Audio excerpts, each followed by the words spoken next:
Shalom, perkenalkan nama saya Mary Ivana Hontong dengan NIM 2208111030146. Di saat ini saya akan membuat video dengan memenuhi tugas mata kuliah studi konstitusi dengan judul materi Mengapa Indonesia menggunakan model demokrasi, apa landasan hukum normatif, dan apa landasan filosofinya.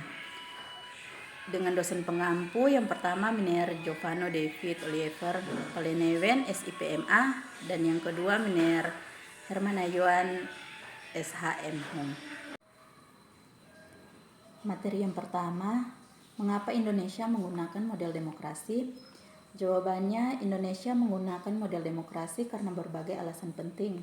Antara lain, yang pertama, warisan sejarah perjuangan kemerdekaan. Setelah merdeka dari penjajahan Belanda pada tahun 1945, para pendiri bangsa Indonesia termaksud Soekarno dan Hatta ingin mendirikan negara yang mencerminkan aspirasi rakyat. Demokrasi dipandang sebagai model yang paling sesuai dengan semangat kemerdekaan dan keadilan sosial, memberi ruang bagi rakyat untuk ikut serta dalam pemerintahan. Yang kedua, keberagaman sosial dan budaya. Indonesia memiliki beragam suku, agama, dan budaya.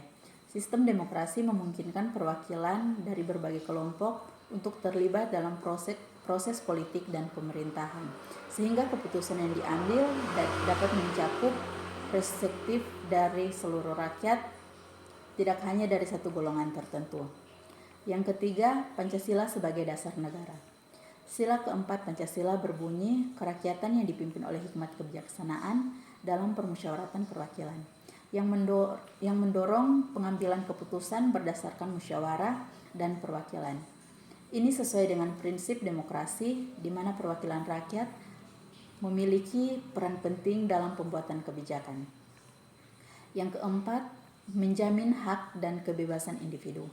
Demokrasi menjamin hak-hak dasar seperti kebebasan berbicara, berkumpul, beragama, dan hak untuk berpendapat. Hal ini memberikan masyarakat ruang untuk menyampaikan aspirasi, kritik, serta partisipasi aktif dalam kehidupan politik, sehingga menciptakan masyarakat yang lebih adil dan setara. Dan yang kelima, stabilitas politik dan pembangunan jangka panjang. Sistem demokrasi membantu menjaga stabilitas politik karena memungkinkan perubahan kekuasaan melalui pemilihan umum yang damai dan teratur. Ini juga mendukung pembangunan ekonomi dan sosial yang berkelanjutan karena pemerintah bertanggung jawab kepada rakyat dan harus mempertimbangkan kepentingan publik dan pembuatan kebijakan. Materi yang kedua, apa landasan hukum normatif dan apa landasan filosofinya? Jawabannya, yang pertama, landasan hukum normatif.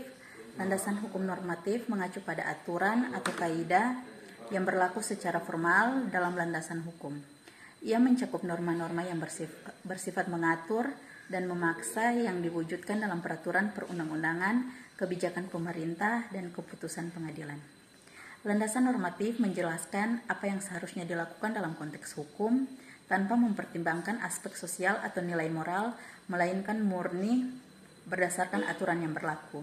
Contoh landasan hukum normatif termaksud undang-undang, peraturan pemerintah, keputusan presiden, dan peraturan daerah. Yang kedua, landasan filosofis.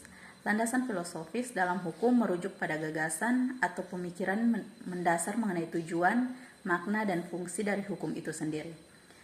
Landasan ini mencakup pandangan filosofis atau nilai-nilai moral yang menjadi dasar bagi pembentuk norma hukum. Filosofi hukum dapat beragam, seperti teori keadilan, dapat hak asasi manusia, dan nilai kebaikan bersama yang ingin dicapai oleh hukum. Dengan kata lain, landasan filosofi menguraikan mengapa aturan hukum tertentu diberlakukan berdasarkan prinsip-prinsip keadilan, etika, dan kesejahteraan. Contoh landasan filosofi hukum termaksud yang pertama pandangan keadilan sosial, yang kedua prinsip kesejahteraan, dan yang ketiga etika dan moral masyarakat. Sekian dari penjelasan saya. Terima kasih.